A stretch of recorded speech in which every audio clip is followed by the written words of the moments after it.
Welcome to Audiobook. Tonight, we step into a quiet Parisian mystery, where stolen art, hidden motives, and Inspector Maigret's calm brilliance uncover the truth behind the Ivory Collection. Maigret and the Ivory Collection. Chapter 1. It was impossible to be further removed from any notion of adventure or surprise than Maigret was that July morning, tending to his garden, which was enclosed by low walls and bordered by the flowing Loire. The whitewashed walls adorned with espaliers, the borders that had been watered the night before, the neat rectangles of pale lettuces, and the melon cloches. All of it seemed to shimmer in the sunlight, casting a transparent heat haze, while the drowsy flies struggled to navigate the thick, warm air.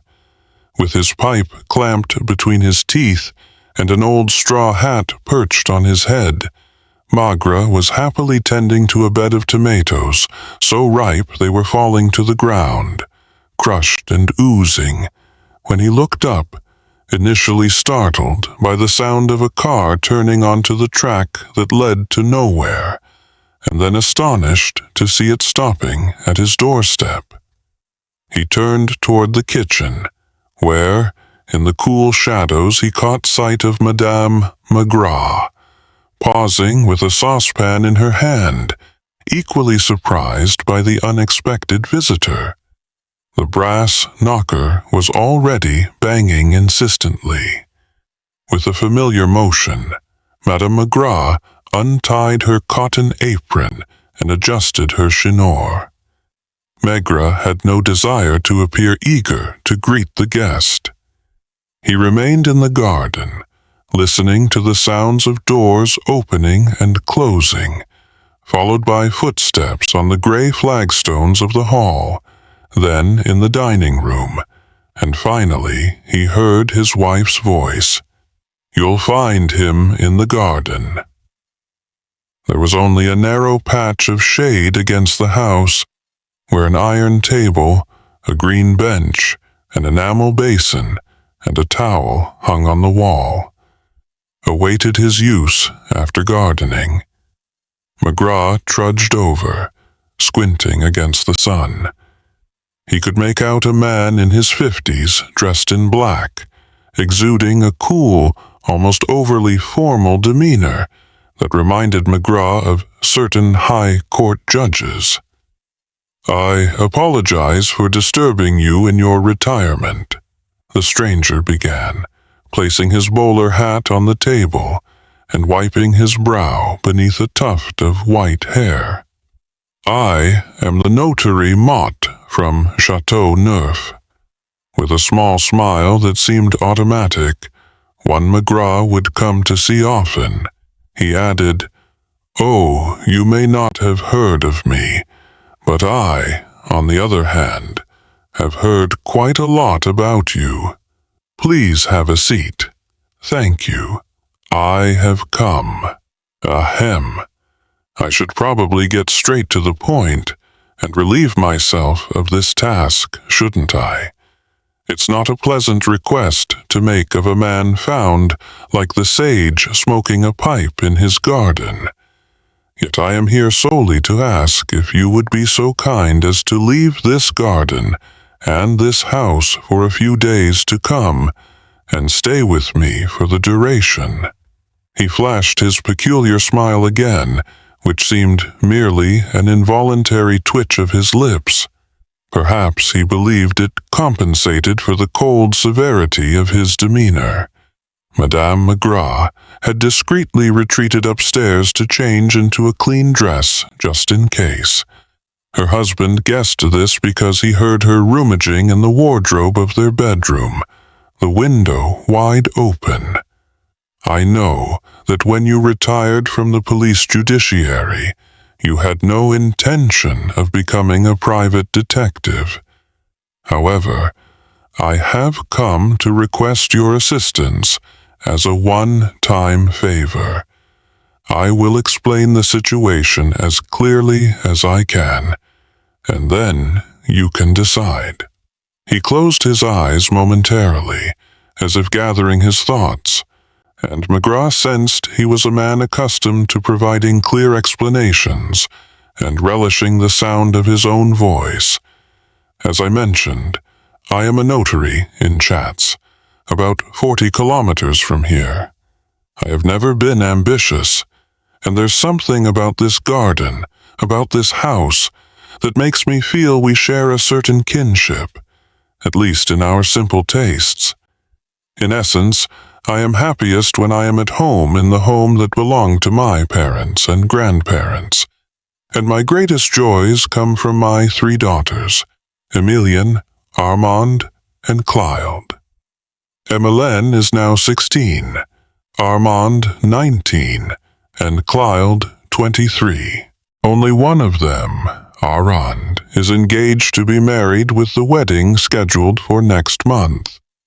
Maigret noted the word scheduled and maintained a polite interest, though his attention was drawn to an army of ants forming a narrow stream across the gravel.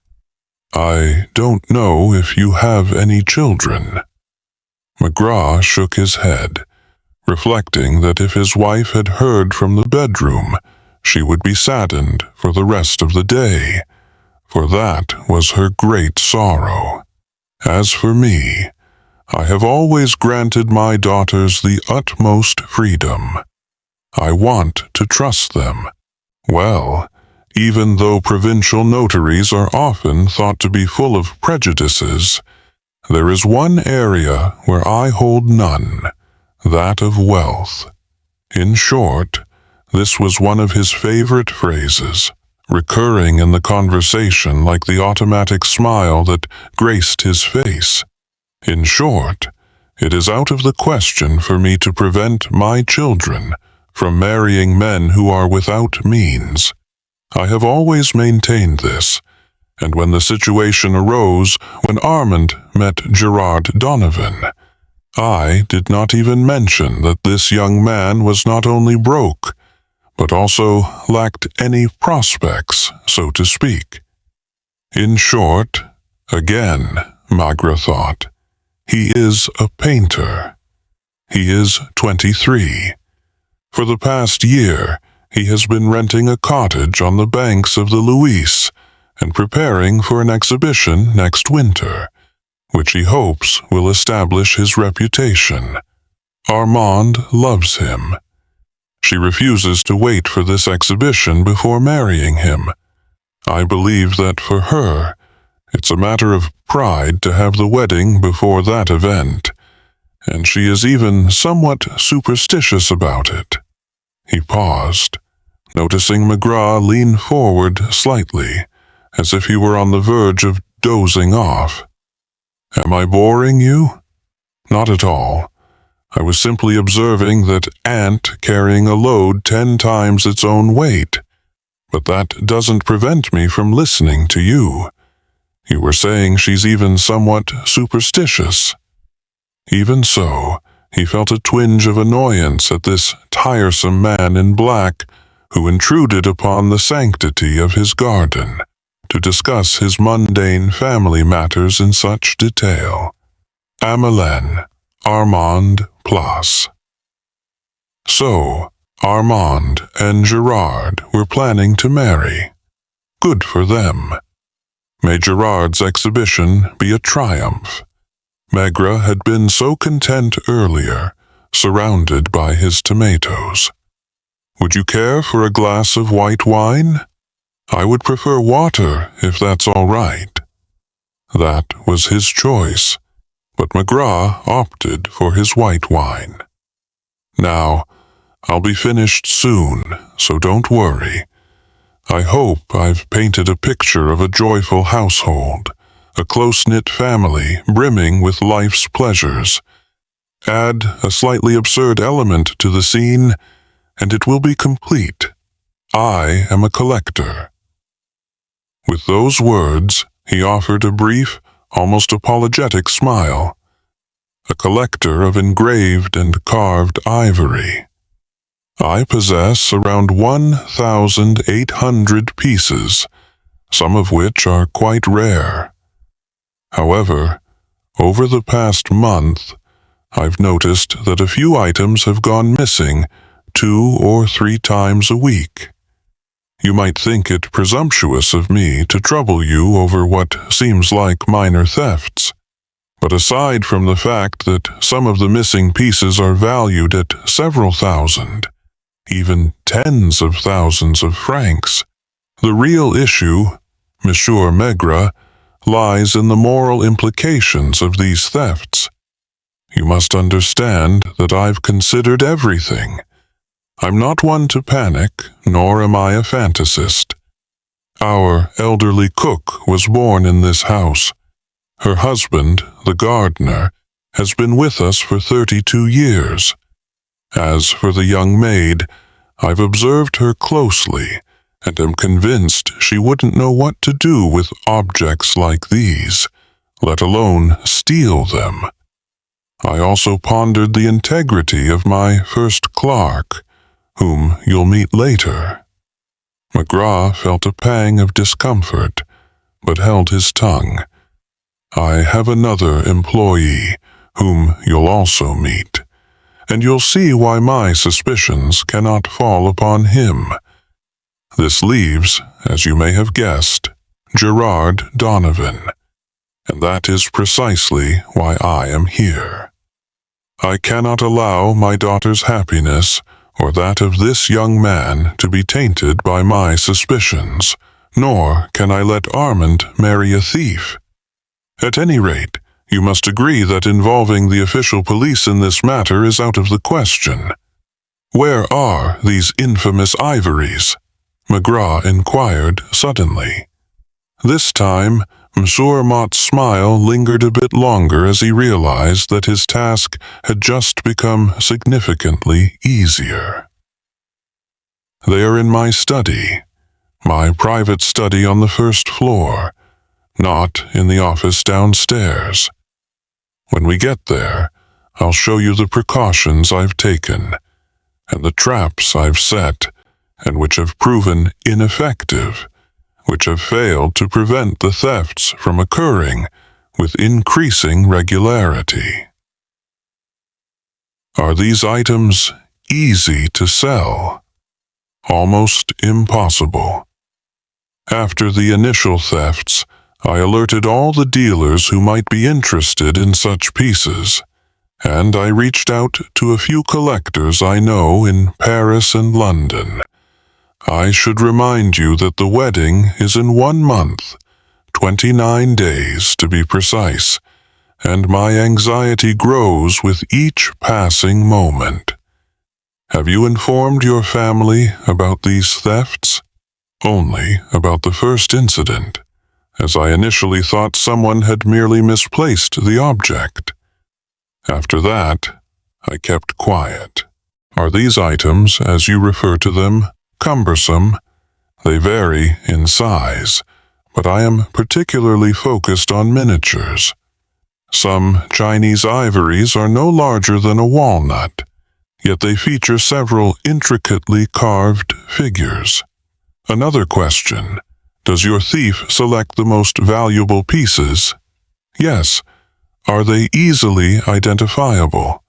On the contrary, it's quite challenging to ascertain whether a specific ivory is of significant value or completely worthless. Now, I still need to mention Maigret thought he's going to discuss money.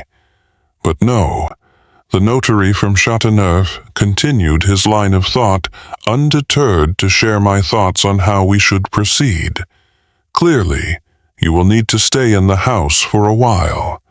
However, you mustn't raise any suspicion, so I cannot introduce you as the esteemed Inspector Maigret.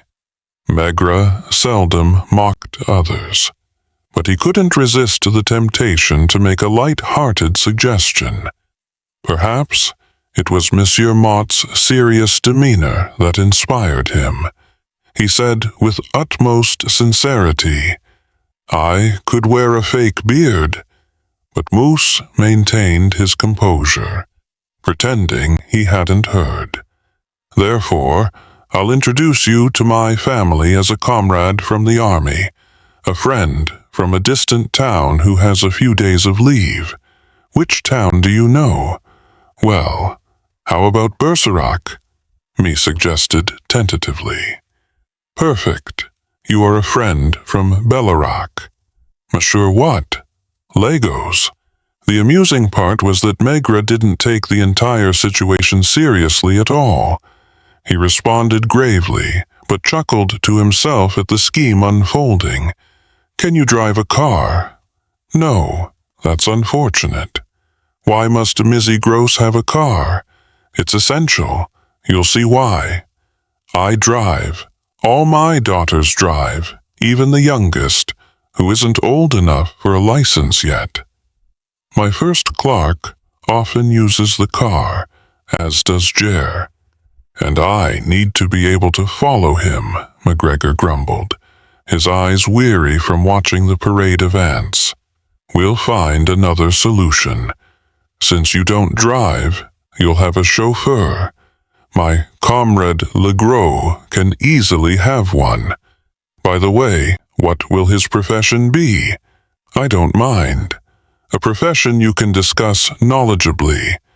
How about a wholesale timber merchant?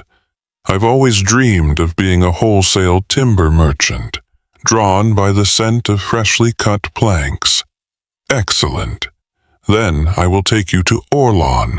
We will hire a chauffeur-driven car. You will arrive a quarter of an hour after me. And it was only at that moment that Maigret began to question whether he was caught in a dream. He stared, mouth agape, as if he was seeing this peculiar man for the first time, this individual, who had in mere minutes drawn him into his service with astonishing confidence. Then he pondered whether his wife, who had returned downstairs, had overheard their conversation. Lastly, in an effort to buy some time, he drained his glass and tapped the bowl of his pipe against his wooden shoe. But he started to say, he finally understood that he had allowed himself to be enchanted. It seemed as though it was now too late to dismantle the carefully constructed facade erected by the calculating notary from Chateauneuf. I assume it won't take you long to get dressed? The notary inquired. You'll need to pack a suitcase with a few changes of clothes. He met the notary's gaze, and Maigret found himself compelled to hold it. That was the pivotal moment. He could just as easily have snapped, "Leave me alone," as he could have stood up and gone to get dressed as he had been asked. But I don't forget, Armand is getting married in 29 days. So what did he know? This Armand infatuated with her Gerard. Was he the one who collected ivory carvings of tiny figures? He was at home in his garden, wearing his clogs and straw hat as the shadow line gradually retreated toward the wall, until noon, when there would be no shade left at all. I know a garage that can provide us with a reliable chauffeur. Miyamoto exuded confidence. He remained seated, contemplating the tips of his impeccably polished shoes. He might have almost said, "What are you waiting for?" But Maigret stood up and walked into the kitchen.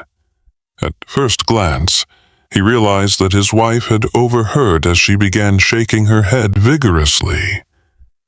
"You're not going," she silently conveyed to him, and he, for reasons he could not articulate, nodded his head repeatedly. "I am going," he signaled. Then aloud he said, "Come upstairs and help me pack." On the staircase she complained, "And I've cooked you roast V." But once in the bedroom, she had to keep quiet, as Miyamoto could hear them through the open window. Maigret leaned out to observe him. This curious man, so composed, with his measured speech and impeccable manners, unnerved him for reasons he could not understand. "Emmeline, Armand, and Clotilde," he muttered. "Is that why you're going?" She was less jealous than she sometimes pretended to be to please him. This evidently pleased Maigret, as he smiled and shrugged. Now, for instance, when he gazed at his reflection in the mirror, he frowned at the realization that he had become Monsieur Legros. Monsieur Legros from Birac. Monsieur Legros, timber merchant. He attempted to envision the dining room where he would later have lunch among strangers who would scrutinize him with curiosity. Soon enough, he was ready, descended the stairs, and found Musumot in the same spot. "I suppose we don't need to be overly familiar with each other," he grunted, as if to compensate for his own timidity. "No, not after such a long time. Where did we serve in the military?" "I did mine in Orange with the Spahi Regiment." It was hard to believe, yet it was true. This cold little man had once donned the flamboyant uniform of the Spahis and paraded through the streets of Orange on an Arab horse. "Let's go with the light cavalry," Maigret remarked. "In short, there's no reason I couldn't have been a Spahi, too, as long as I'm not forced to ride a horse." His jest elicited no response from the notary, who merely smiled automatically and waited patiently for Maigret to be ready to depart. Madame Maigret brought forth the suitcase that Maigret had lugged around during countless official investigations. He felt an urge to address the case, saying, "Well, old girl, we do get asked to do some peculiar things in this line of work. You now belong to Monsieur Leros," and Madame Maigret inquired, "When will you be back home?" "In a few days, madame," Massoum interjected. "I assure you I'll return him soon, as I'm convinced he won't take long to uncover the truth." "Thank you very much," Maigret muttered under his breath. He climbed into the car while Musumot settled himself behind the wheel, feeling compelled to add, "Don't worry, I never drive fast. I truly don't mind." They reached Oleon in no time, stopping in the main square directly across from a garage. While the notary went inside, Maigret wandered into a brasserie known for having the best stout in the entire region. "Emilienne, Clotilde, and Armand," he recited. "No, Armand is the middle one. Emmeline, Armand, and Clotilde. I look forward to seeing if they take after their father." For deep down, despite his grumbling and mentally sending the notary to hell, he was still intrigued to see the house that had belonged to Miss Mott's father and grandfather, with the office on the ground floor, the study above, a garden tended by a gardener, the cook in her 70s, and the young maid all above suspicion. "Strange," he remarked. "He hasn't mentioned a word about his wife. Perhaps she's deceased." Musot emerged from the garage, searching for his companion. Unbeknownst to him, he exhibited a certain anxiety that overshadowed his usual nervous smile. He eventually spotted Maigret on the terrace and informed him that the car and chauffeur would be ready in 15 minutes. Seizing the opportunity, Maigret ordered another beer, seated at his marble pedestal table, puffing on his pipe in the warm sunshine in case the house turns out to be dreary and the girls unattractive. 2 hours later, having left the brightest dining room he had ever encountered to follow Moo into the lounge, where he was offered a cigar. He no longer attempted to make jokes. He might have been quite astonished if someone had told him he had only spent 120 minutes there, and that just that very morning he had never even heard of Emmeline, Armand, and Clotilda. Emmeline was the one who graciously performed a little curtsy as she extended his cup of coffee, her smile uniquely hers. Clotilda was busy lowering the blinds to shield them from the sweltering afternoon sun, while Armand radiated beauty in the gentle light. Her beauty was simple and fresh, entirely natural and devoid of pretense. "If you prefer your pipe," the notary muttered. Naturally, he preferred his pipe, yet he refrained from smoking it out of consideration for the three young women and Madame Mott, who sat in an armchair offering a faint smile. Indeed, there was a Madame Mott, a gentle, unassuming woman who seemed to glide through life, perpetually smiling as though lost in a dream. "2 sugars, just one, please." As he drove past the expansive homes lining the banks of the Lier, their architecture so subtly pleasing to the eye, Maigret mused to himself, life must be delightful and easy when surrounded by such beauty. The notary's residence exemplified the provincial homes of a bygone era, opulent yet understated, devoid of anything ugly or aggressive. Clusters of grass sprouted between the flagstones in the courtyard, and the occasional sound of a heavy cart could be heard trundling slowly down the narrow lane. The walls were adorned with panels of blonde wood perfectly aged, and as he strolled through the lounge, the crystal prisms of the chandelier tinkled softly. "Later, my dear friend, if you wish, Armand will play a little music for you, though I believe she would prefer to wait for her fiancé to arrive. Do you enjoy music?" Certainly, why not? Yet he had never found the time to immerse himself in it. "Do you like Schubert?" Armand inquired, flipping through an album. "Indeed, I do, mademoiselle." He hadn't yet addressed her as Armand, but he sensed that soon he would, that he would soon be uttering Emilian, Armand, and Cloud, as if he were indeed part of their family. His eyes sought out the slender figure of Monsieur Mott, silhouetted against the soft gold of a blind.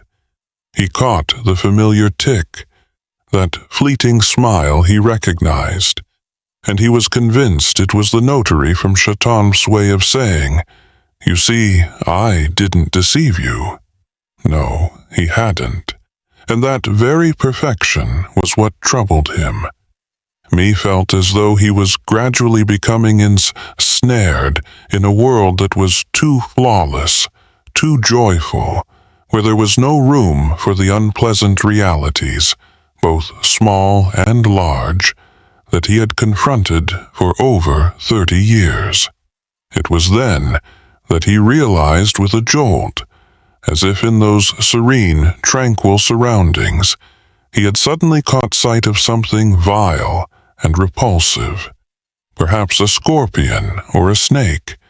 Someone had stolen, and that term, which at Quai des Orves held a benign connotation, that offense, which was commonplace in the life of a police officer accustomed to confronting various vile acts, took on an entirely different significance here. Someone had stolen. Could that devilish little notary perceive everything he was thinking through his eyes? Maigret caught a glimpse of sudden sorrow in his expression. Someone had stolen. It felt as though someone had intentionally tainted, debased a magnificent thing. If, for instance, they had sullied Emmeline's innocence by treating her as if she were a hussy, or if they had marred those flawless mullions, damaged the grand piano, or slashed the Persian carpet with its breathtaking blues. Someone within the household had stolen, and Maigret almost felt compelled to apologize to his host for the jest he had made that morning, for he had just come to understand that a mere theft of ivory objects could become more poignant under certain circumstances than all the bloody crimes the police judiciaire dealt with.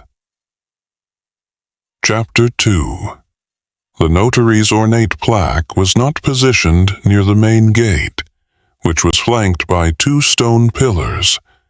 Instead, the office had its own entrance a short distance away. Its green glass panes contrasted sharply with the other windows. They were still sipping their coffee when Armand shivered at the sound of footsteps outside, and Gerard Donovan could have chosen not to ring the bell, since his fiancée recognized his approach.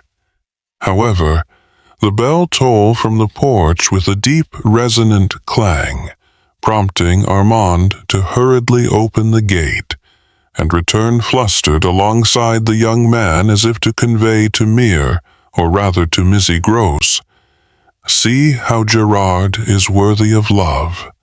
What made Maigret feel particularly uneasy was the persistent gaze of Msoum resting upon him. It troubled him even more, because he couldn't suppress a start at Donovan's arrival. Gerard was indeed a striking young man, tall and in his prime, with a sun-kissed complexion, blue eyes, and a relaxed demeanor, dressed in a thin pullover that showcased his athletic physique, disregarding convention. "Gera, let me introduce you to a family friend of my father's, an old army comrade, Monsieur Ross, who is visiting us for a few days." The 2 men shook hands with a vigorous grip. Their eyes met, and Maigret sensed a fleeting flicker of anxiety in the young man's gaze. "Pleased to meet you," he said. As he returned to his chair, Maigret noticed the absence of the youngest sister, Emmeline, who had quietly slipped out of the room. Clot then announced, "Armand was waiting for you to sit down at the piano. She spent the entire morning practicing that Schubert song you adore." Why did Monsieur Mott continue to scrutinize him, as if silently inquiring, "Well, what do you think? Have you observed anything?" McGregor gave a slight nod, which the notary interpreted. "Would you excuse us from listening to you play this afternoon? My friend Leros has some important matters to discuss with me." They ascended a staircase so impeccably polished that it reflected a distorted shadow of anyone climbing it. Musumot allowed me to enter a spacious study first, with windows that opened onto a sun-drenched courtyard, and then onto a verdant garden beyond. Remnants of swings and play equipment from the girl's childhood were still visible. The study was furnished in imposing ebony, but it was evident that this was intended to highlight the hundreds of ivory trinkets displayed in the floor-to-ceiling cabinets. "I suspected you had something to share with me," the notary said, pushing a foreign leather armchair toward his guest. Unfortunately, Maigret could no longer fully appreciate the tranquility and harmony of this home, where so much diligent effort had been invested to maintain order and happiness. He avoided looking at his host, who had taken a seat at the desk. "On the contrary, I thought you might have something to add to what you shared with me this morning," he replied. The initial exchanges of this conversation would have been difficult to follow for anyone eavesdropping. The notary inquired, "Do you know him?" Me responded, "Were you aware?" And Mu continued, "He was the one who revealed everything to me. I didn't want to sway your judgment beforehand. I wanted to see." It felt almost like a trap. But now Maigret understood why he had felt an odd sensation in the presence of Mesumot. This young man disclosed his true name to you. Gassar? Yes, Gerard Gassar. He informed you that his father was better known by the nickname Commodore, also known as the infamous swindler from the Netherlands. He did tell me when I stated this morning that I held no prejudices. I meant far more than you might have imagined. I do not believe that the son of a thief is inherently a thief. The candor with which Gerard confessed to me in this study, where we now sit, won my favor, and now I believe you possess all the essential elements for your investigation." His twitch was not a smile, but rather a fleeting grimace. "I leave you entirely free. I promise not to influence you in any manner, and I will accept your judgment, whatever it may be. It was only in this spirit that I sought out a man like yourself. Why, amid the poignant nature of this situation, was there something that Maigret could not yet identify, something unsettling, akin to a creaking sound? He had arrested the Commodore 3 times, an extraordinary individual who only frequented luxury hotels and mingled in elite circles.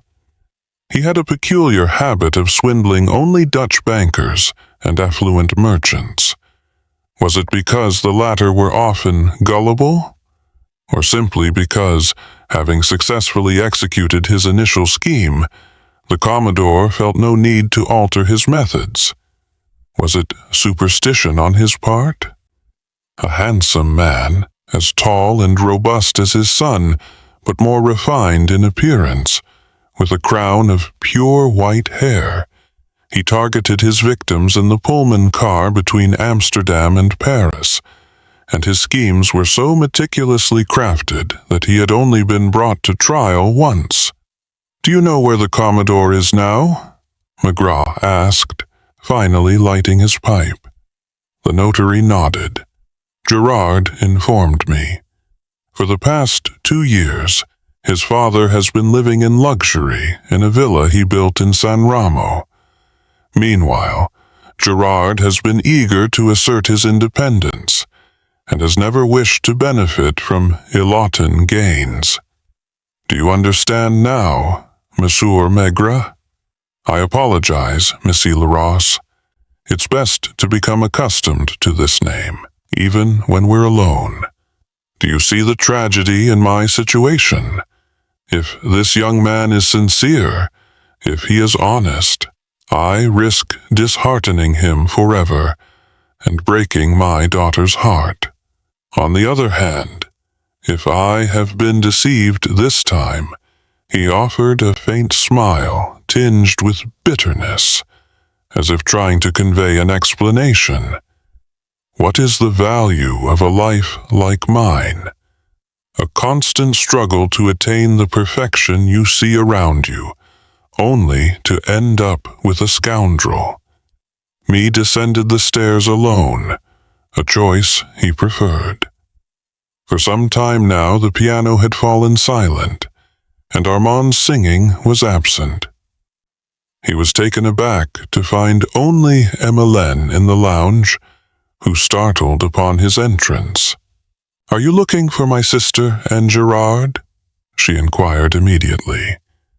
"Well, actually, they've gone for a walk in the garden. I think Armand has a slight headache. What could he have discussed with her? As a child, he had no sister, and his female cousins lived far away in another part of France. In his youth, he had barely interacted with young women, choosing a wife who was as uncomplicated as possible. Moreover, during his years at the police judiciary, he seldom encountered young ladies of 15 or 16 raised in such affluence. Emilienne perplexed him with her simultaneously bold and shy gaze, her body still retaining traces of childhood, while already exhibiting womanly qualities, and her sudden shifts in mood. "I'm going for a walk, too," he said cautiously.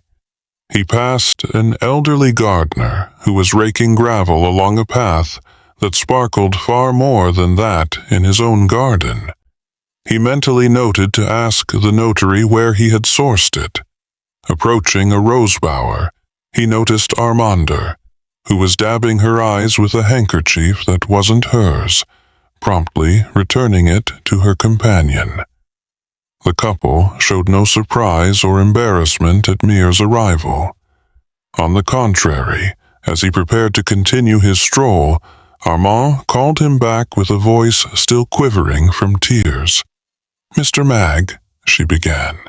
He stepped into the verdant bower, where slender beams of sunlight filtered through the foliage. "I'm sorry, it slipped out. I promised to be more careful. I'd like you to speak with Gerard, or rather to listen to him. With the car, you'll reach his studio in just a few minutes. Right, Gerard?" Moments later, Maigret arrived at a small farmhouse that had undergone a remarkable transformation. It stood alone by the banks of the Lire. Inside, many walls had been removed to create a spacious room. A studio bathed in daylight from 3 sides, furnished solely with rustic light pine. Easels occupied the center of the room, and the walls were adorned with sketches and nearly finished paintings. "You knew who I was?" Maigret asked, as he settled onto a stool. "Your photograph appeared in the newspapers alongside that of the Commodore, of course." Maigret recalled it vividly. He had even been infuriated with the journalists who felt the need to broadcast his imposing figure to thieves and murderers. "I must confess," the young man continued after a brief pause, "that I anticipated a surprise like this. Mou is merely fulfilling his duty. As for Armande, she is so sensitive, so perceptive, that as soon as you arrived, she sensed something was amiss. When I confirmed her suspicions, she couldn't help but cry because she is a woman. She holds a rather simplistic view of the police, and fears that you might arrest me without hesitation. Would you like something to drink? I have some decent beer, and I believe I can recall." "How long?" Me interjected. "Has Mademoiselle Armand known your identity?" "Since the very first day. Let's say since the 3rd day, which is when I realized I loved her. You know that Monsieur Mott raises his daughters quite freely. She came here to view my paintings. I told her the whole truth, promising that I would repeat my confession to her father the following day. I should add that she was hesitant, and had I heeded her, I might have postponed admitting it to him. How many ivories do you think have vanished from the notary's study? Believe me, I can sense the trap in your question. Miyamoto only informed his family about the first theft to avoid hindering his investigation. However, as I mentioned, Armande is incredibly intuitive. It didn't take her long to deduce that other thefts had occurred. You should know that every day she finds a way to discreetly inventory the collection. So we are fully aware of what is transpiring. Given your profession and your studies in art, you are capable of assessing the value of the various items in the collection. Correct, to some extent. I pointed out to Monsieur Mott that item number 33 in his catalog is clearly a German copy. After consulting with the British Museum, he had to agree that I was right. Maigret sipped his beer, which was refreshingly cool, thanks to a refrigerator tucked away in the corner. Modest as it was, the place exuded a comfort and elegance that required no assistance from upholsterers or antique dealers. "From what I can see," he continued half-heartedly, "you primarily paint portraits. In fact, my subjects are local residents. If I keep this up, soon everyone in the area will have sat for me in this studio. Have you ever painted Mademoiselle Armand's portrait?" Gerard appeared slightly taken aback, answered no, but with less conviction. "And this pink canvas, is it not Mademoiselle?" "It is. Actually, I can tell you the truth. Initially, I hesitated to receive Armand alone in my home. I used the pretext of painting her sister's portrait to avoid gossip. Then, once there was no longer a need for a chaperone, the painting was left unfinished. Would you like some more beer?" And suddenly, sitting down on a table facing Maigret, glass in hand, he said, "You are probably wondering why I brought you here. Believe me, it is not to defend myself, nor is it my intention to showcase every nook and cranny of my home to convince you that the stolen ivories are not here. I must admit, I am never entirely certain they aren't, and every morning and evening I conduct a thorough search myself. You're concerned that I'm not concerned. I am almost certain that the individual going to such lengths to steal unsellable items solely to tarnish my reputation and thwart my marriage will eventually find a way to fabricate evidence against me by ensuring those cursed ivories are discovered carefully concealed in my own residence. So, you believe the thief's only objective is to sabotage your marriage? I can't think of any other explanation. Over the past month, during which this has unfolded, I've had ample time to ponder the situation. I know your reputation well enough to be confident that, as they say in your profession, you have already gauged the dynamics of the household. Monsieur Mott is wholly devoted to his family and his collection. Consequently, he is not inclined to invite outsiders into his home. He has few friends. This explains why at the age of 23, his eldest daughter, Clylde, has yet to receive a single marriage proposal. What are you implying this? My suspicions can't extend to many individuals. Only one man, the head clerk, who is 28 and named Jean Vidier, has both the opportunity to converse with Armand and access to Monsieur Mott's office unaccompanied.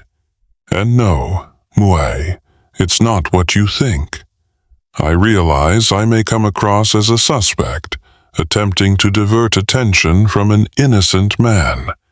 However, this conversation would not have occurred if my happiness and Armander's were not at stake. I maintain, and I'm no less astute than anyone else, that this Jean Vidier, a handsome and ambitious fellow, would not shy away from the prospect of becoming the notary's son-in-law and potentially inheriting the firm one day. Moreover, over the last 2 years, he has seized every opportunity to approach Armand, and his gaze speaks volumes. I assert that I have the right, even the obligation, to defend myself. I have contemplated this matter more passionately than you, undoubtedly, but also with a deeper understanding of the household and its dynamics. I'm not trying to bore you or sway you to my side. I simply want to resolve this, as the situation has become intolerable." Maigret seized the moment of silence to light a fresh pipe and pour himself a beer. He silently vowed to inquire with Gerard about its source, for it was a quality rarely found in the wine-producing regions. "In your opinion, this Jean Vidier, why did Gerard appear disconcerted once more?" "No, Inspector. I don't want you to leave with a preconceived notion. Look, I will be completely honest. Before my arrival, I pondered whether this Vidier might have had a chance, not of true love.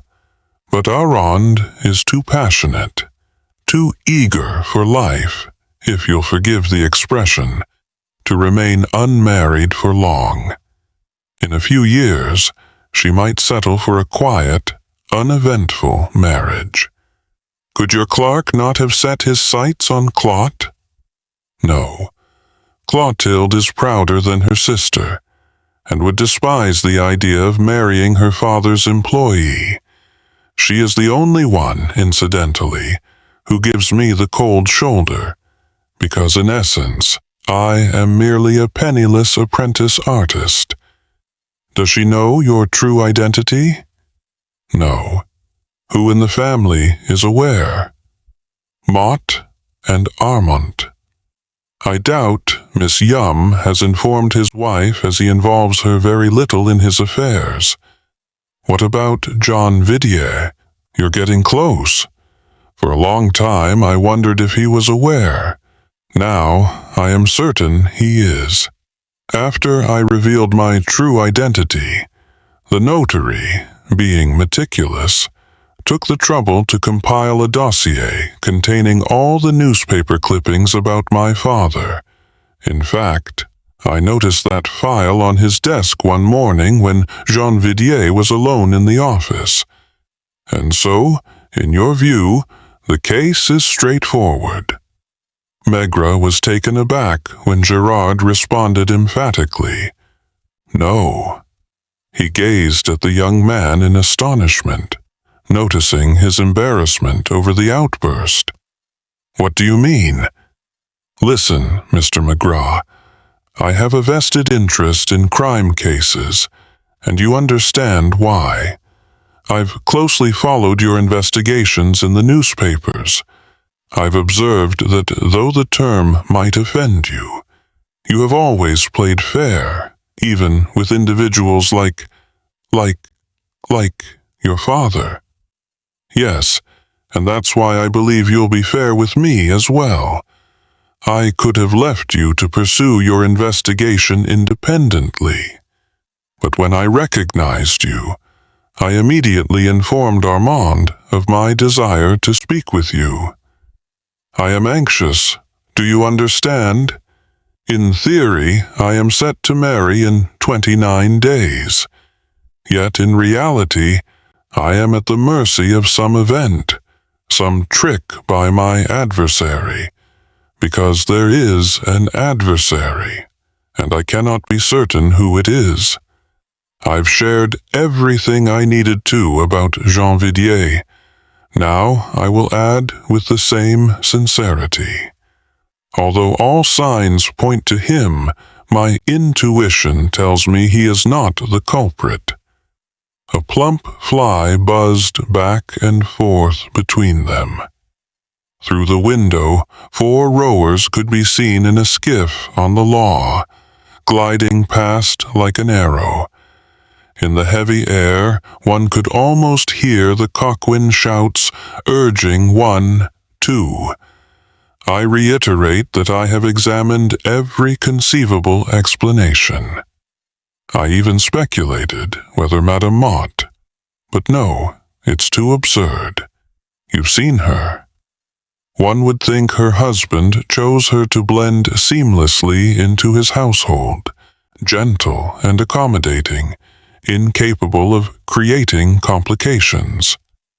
This man, you see, who holds a lofty vision of happiness, has devoted his entire life to cultivating and managing his own, that of his family, of his clan. I don't yet possess much experience, Inspector. I'm young, but I've mingled in various circles, and I have never encountered such a determination to create harmony down to the smallest detail. Maigret felt a heightened sense of unease as he recognized in Gerard's fervent words a reflection of his own inner turmoil. If I believed that what I am about to share could leave this room, I would keep silent. Once again, I place my trust in your sense of justice. This is about fighting for a love that is, I assure you, both genuine and sincere. At my age, it is difficult to accept the existence of human malice, which is why I felt almost embarrassed discussing Vidier with you earlier. I sought an alternative explanation.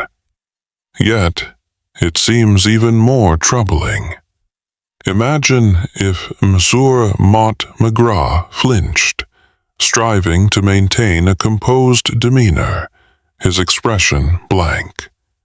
Imagine if this man, who clings with such intelligence, taste, and resolve to a vision of happiness he has crafted, suddenly fears that an intruder, an outsider, might invade his home like a maggot in an apple, and suppose he is unwilling to contradict his principles at any cost, eager to uphold his reputation for generosity and openness in the eyes of all.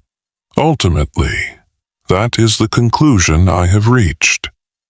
I have nothing more to add.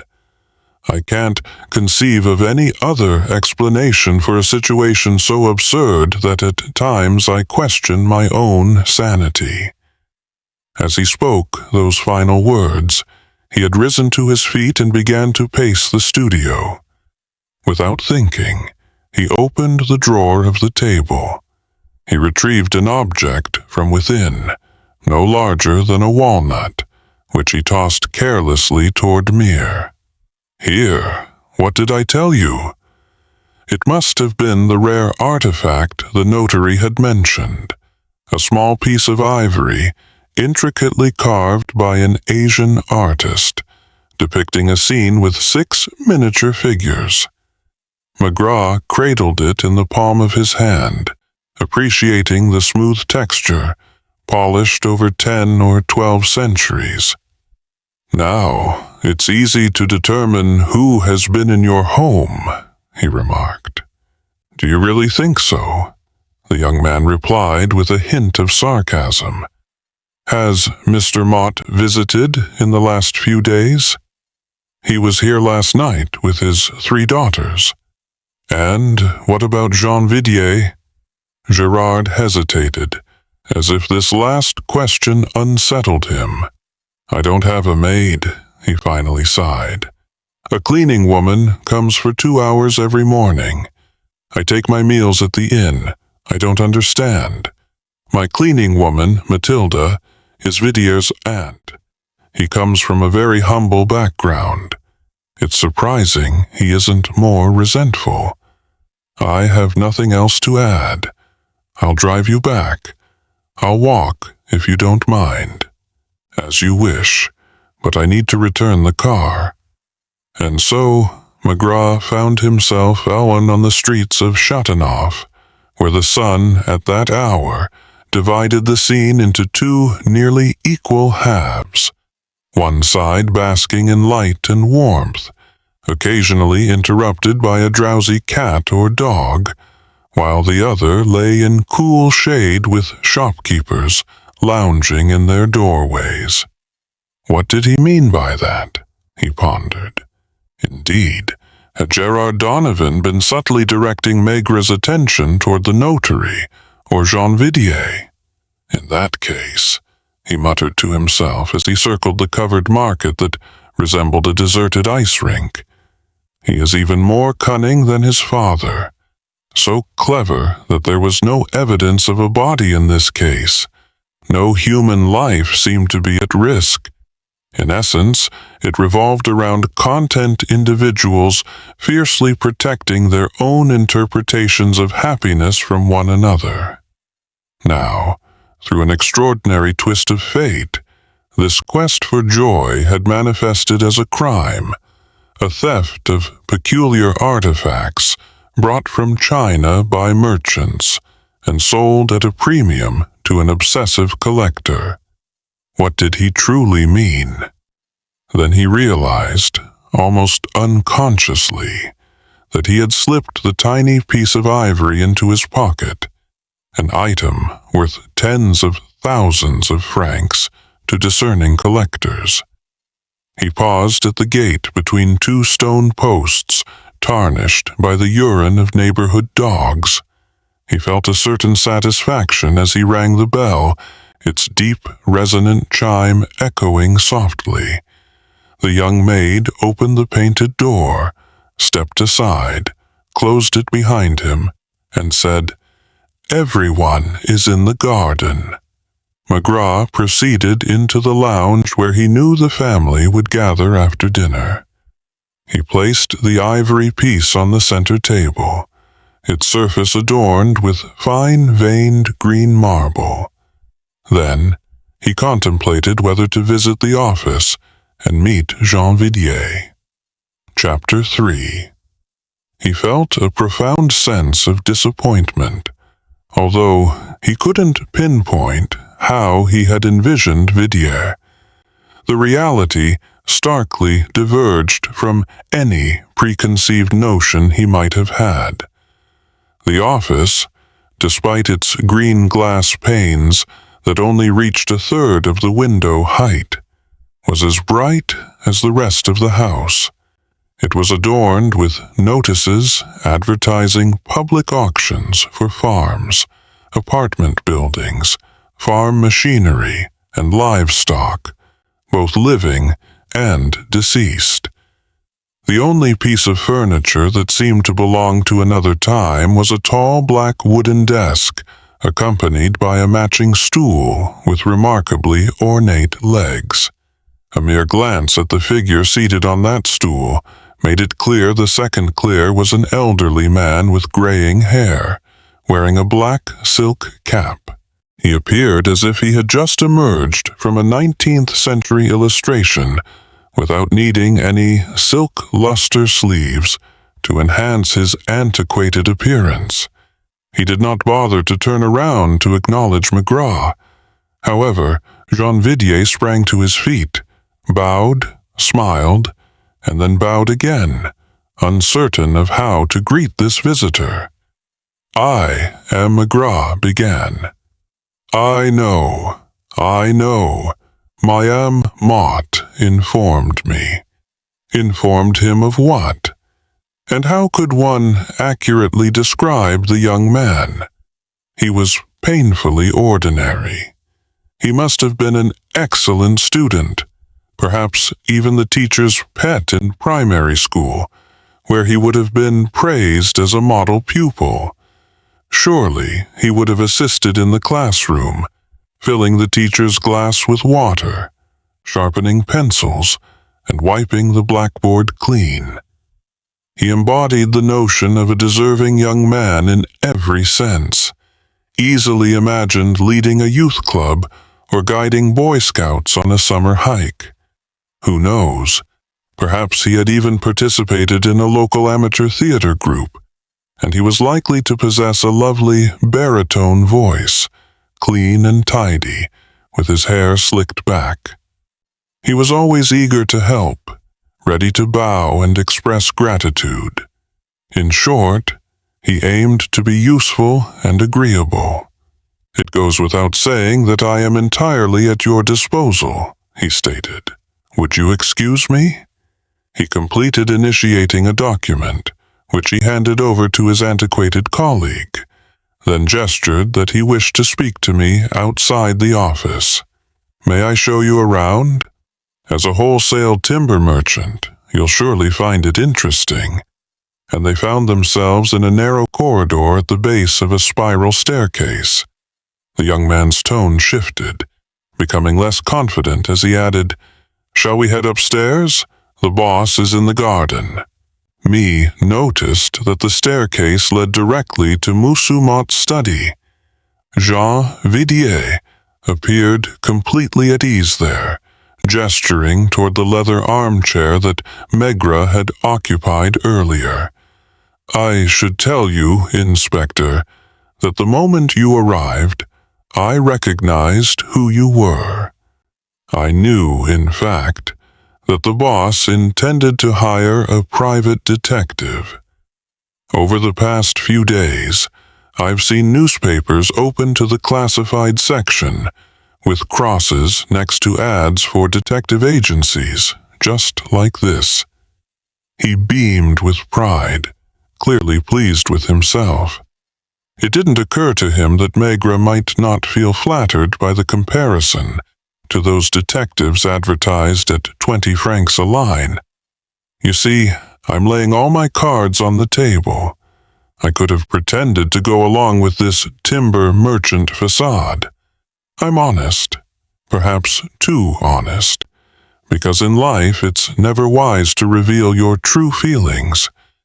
Why are such young men often so insufferable, with their resonant self-assurance?" That was what Maigret pondered as he observed him. "So, I know why you're here, and I'll tell you right away, as plainly as I can. Be careful, Inspector.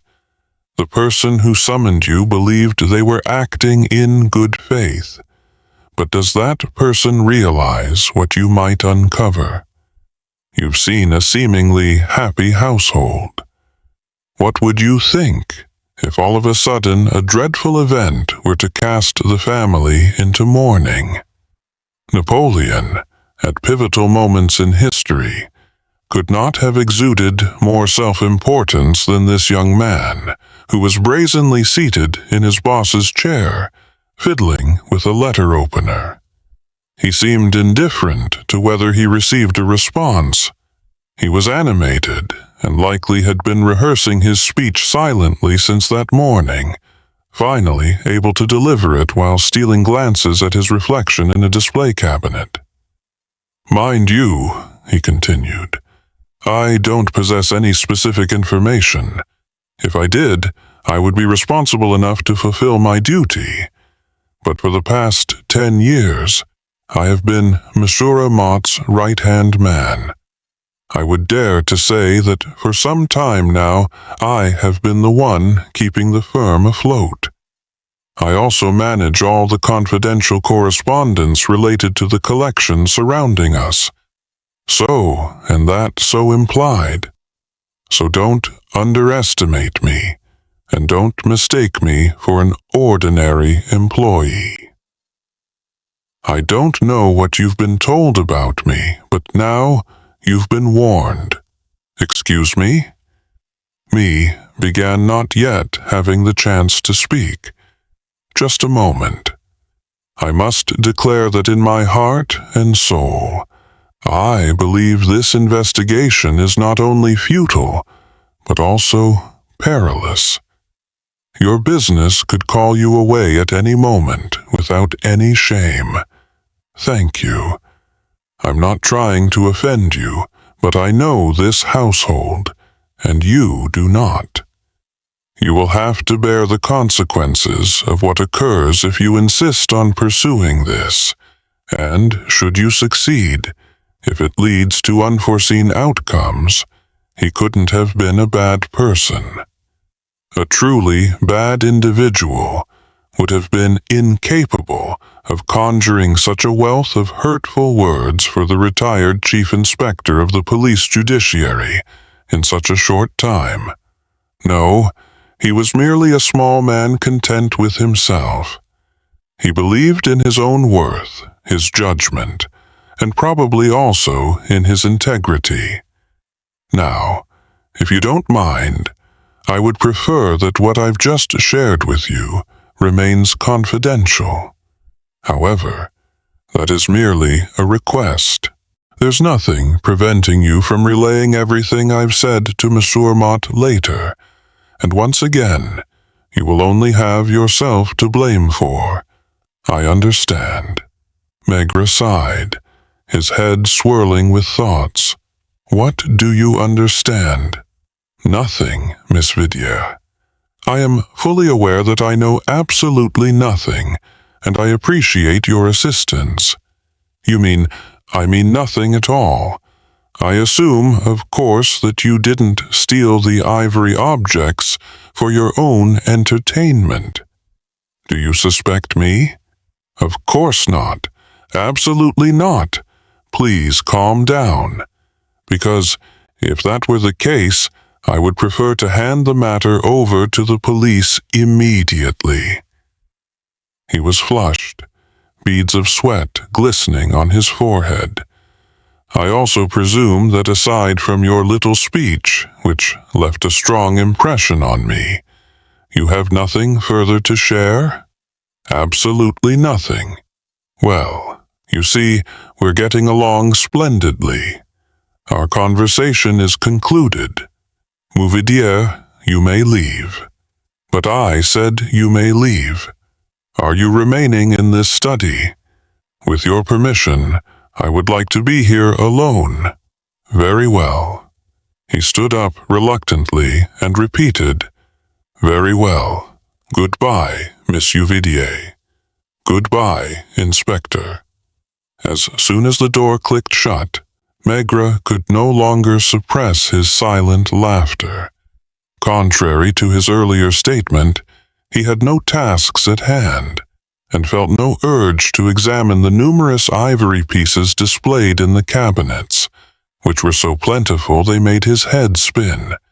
Instead, he simply filled his pipe, lit it, and moved to stand by the open window, where he could gaze at the sparkling gravel paths. I must remember to ask him where he acquires such beautiful gravel. His own garden was smaller, of course, his house too, and he didn't have 3 daughters like this intriguing Moussamelian, Armand and Clylde. The menu was meticulously planned, devoid of any unnecessary extravagance. The table was impeccably arranged, and Mousse chose the wines from his cellar with great discernment. Gerard Donovan was present, and Maigret sensed that this was the routine every evening, with a place set for him at the final meal of the day since the official engagement. For the occasion, he donned a suit and tie along with a white shirt that highlighted his sun-kissed complexion. Madame Maigret would undoubtedly have thought he resembled a young matinee idol upon seeing him like this. No one had yet entered the lounge, and Maigret assumed that his tiny ivory figure must still be resting on the green marble table. Monsieur Mott appeared slightly rosier than that morning, having just enjoyed some sunbathing in the garden, where refreshments had been served. As for Maigret, the heat had flushed his face, a common occurrence when he exerted himself on a warm day. Perhaps Donovan's beer contributed to his discomfort, not to mention the increasingly absurd situation he found himself in.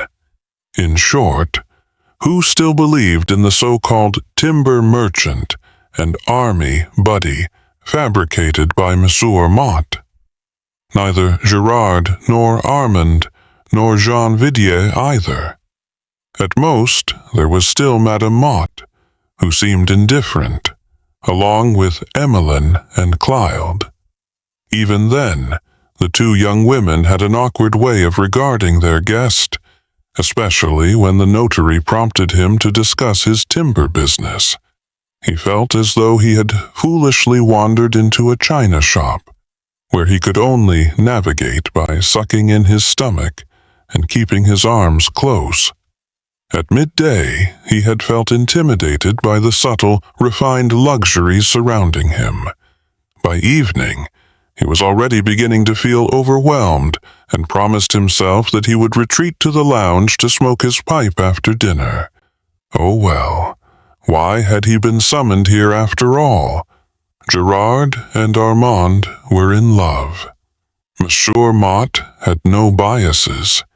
He was eager to fill his display cabinets with objects that Maigret was starting to find grotesque and ultimately pointless. Was it not as if Maigret had cluttered his own cupboards with tin soldiers? They had brought him here in a car with a chauffeur. He had been burdened with a different name, a different profession, and the first thing each individual he encountered had said was, "This charade isn't for me, is it? I know exactly who you are and what you're doing here." And yet he couldn't quite articulate what he was feeling, but there was an unsettling sense, as if he had caught a whiff of impending disaster in the air. He struggled to adapt to this polished notary from Chateauneuf, sophisticated like his Ivory Collection, with an imperceptible tick that hinted at something deeper. Was he deceiving everyone? Was there another persona hidden beneath that enigmatic facade? In any case, he kept his gaze fixed on his guest, and at times his probing look was genuinely pitiful. As for Armand, she opted to regard Maigret as vaguely as possible, as this made her expression naturally imploring, as if her destiny rested in his hands. That young woman, Maigret mused, would follow her fiancé to the ends of the earth, even if he had pilored every ivory piece in existence. And Gerard, the only one to speak of wealth, did so with a genuine cheerfulness that was not feigned but rather erupted spontaneously. He possessed the same relaxed demeanor as his father, the same refined elegance that had aided the Commodore in deceiving dim-witted bankers. Every so often he cast a quick glance, as if checking the barometer, likely to reassure himself that nothing dramatic was unfolding on Maigret's end. Clot was unremarkable, much like her mother. The best outcome for her would be to marry and have 3 or 4 children. She would lead a simple life and find perfect happiness, or at least peace of mind and body. As for Emmeline, she was either too young or too wise for her age. Treating her like a little girl was no longer appropriate, yet it felt absurd to regard her as a young lady. Maigret observed that she wasn't eating. He also noted that no one seemed to care, suggesting she was the pampered youngest child who did as she pleased.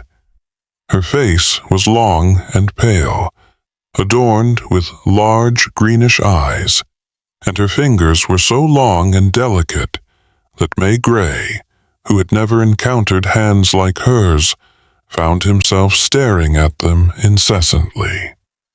"Tomorrow," announced Miss Yamot, "you can take a boat trip on the Loire with my daughters. I'm sure Jer will be glad to join you. Why not have him play blind man's bluff while he was at it?" "I'll think about it," he replied with reluctance.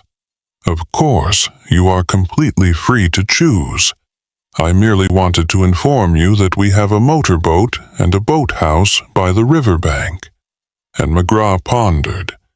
Is he already trying to get me out of the way, or is he hinting that there's something in the boathouse? If that's the case, why didn't he go check it himself? They rose from the table. As usual, there was a moment of hesitation as they moved aside to let each other pass. Ultimately, it was Emilienne who entered first, making her way to the table to ring for coffee. By the time Maigret reached the table, the ivory object had vanished.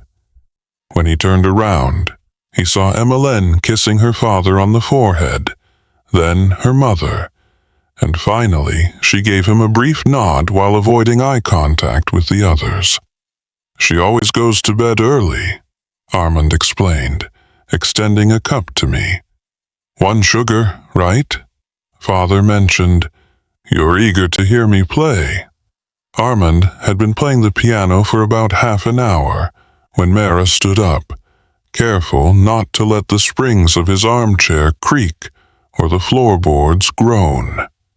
The lounge, as he departed, with its chandelier aglow, resembled an 18th century engraving, and the family sat still as wax figures, each ensconced in their armchair. For some time, Maigret had noticed a circle of light emanating from the first floor, likely the reflection of the notary's windows. The piano continued to play as he tiptoed up the stairs, and it was still playing when he turned the doorknob.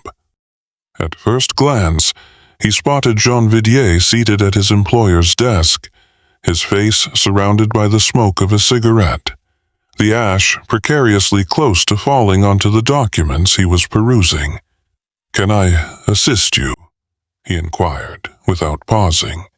Maigret closed the door and realized from the young man's demeanor that he was accustomed to working in this manner in the notary's office, where the latter was expected to join him. "I have a rather urgent task to complete," the first clerk continued, showing signs of impatience. "Will it take long?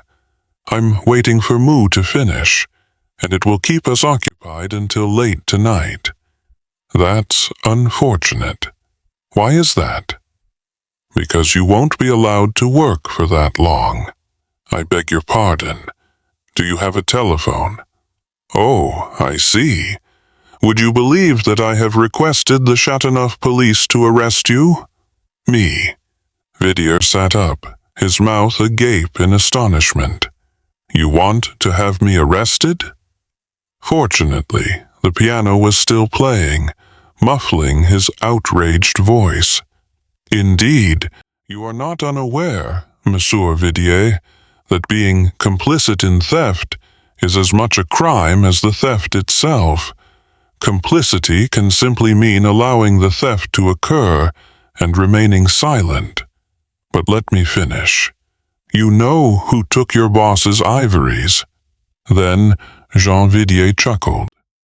"They were never stolen. That's precisely my point. Let's say you know who moved your boss's ivories. You must realize that such disappearances can be quite damaging to someone in that they risk costing them their happiness." "No." "Pardon? I said no." He erupted in anger, glaring defiantly at Maigret.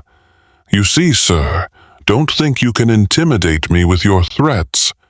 Armand was determined to follow her lover anywhere unless Monsieur Mott had given or retracted his consent. I know this because I heard her tell him. "Who?" "Gerard." So, you see, no one's happiness is at stake. As for the ivories, you know very well they will be returned sooner or later, because they are of no use to anyone. Besides the piano, which had paused momentarily, began again softly, and a voice rose up, Armand's slightly muffled, singing a melody by Schubert. "Besides nothing, as for arresting me, what if I told you I'm ready, that I'm waiting for your police officers? Admit that you wouldn't dare make that call. Admitted that you've misunderstood everything, Detective Chief Inspector Maigret." And Maigret simply responded, "You are correct." It was this calmness that quelled the first clerk's anger and deflated his bravado. "What do you mean?" "I mean that you are right. You cannot be prosecuted for complicity." "Why not?" Now everything moved slowly. Me searched for a pointed object to empty his pipe, then leaned over the wastebasket. "Because you cannot be complicit in an offense or a crime that does not exist. I don't understand." "Of course you do, my friend. You know very well you have access to legal reference books that the crime of theft does not apply when it occurs among family members." This fellow calmed down as quickly as he had lost his temper. Now he appeared despondent, on the verge of tears. He looked at Maigret like a boy whose ears had just been pulled. "Who told you? Who do you think it was?" "Not Madame Motte, I hope?" Bidier smiled. "Not Clout, either. She's not clever enough. You mustn't speak ill of Mademoiselle Clos.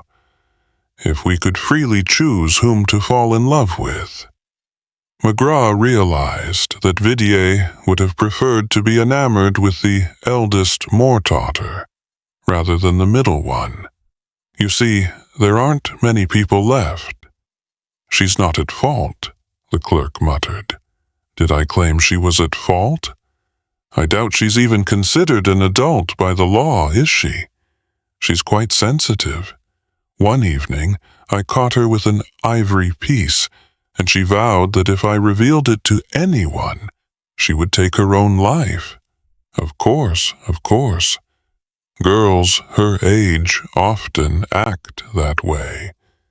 Take their own lives. Threaten to love as she does. Be jealous as she is to the extent that she would rather see the object of her affection driven away than witness that man's happiness with her sister. What a notion to use her as a chaperone and to paint her portrait. Did they inform you?" At that moment, Bidier perked up, darted past Maigret with such speed that he nearly collided with him, and opened the door which shut behind him.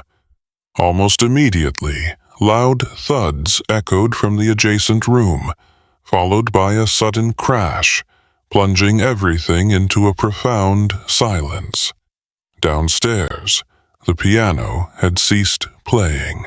Chapter 4.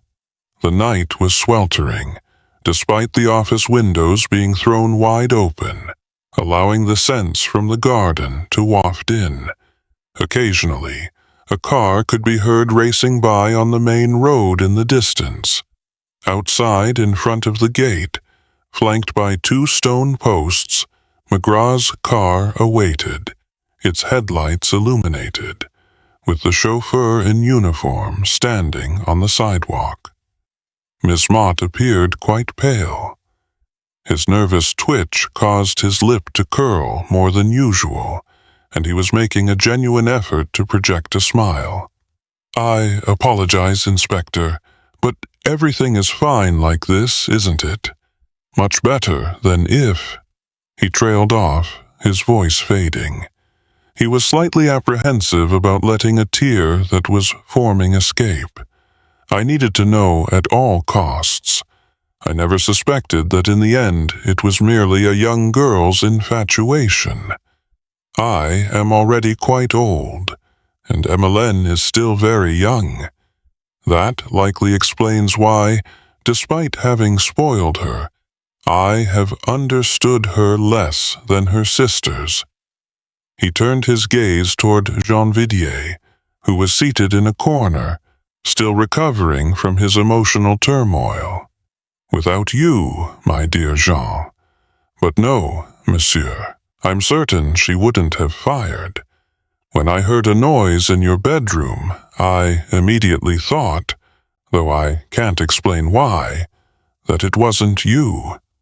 Mademoiselle Emmeline had just picked up the revolver from your bedside table drawer. I rushed at her, and it was I who accidentally discharged the gun during the struggle. I apologize for the damage to your mirror."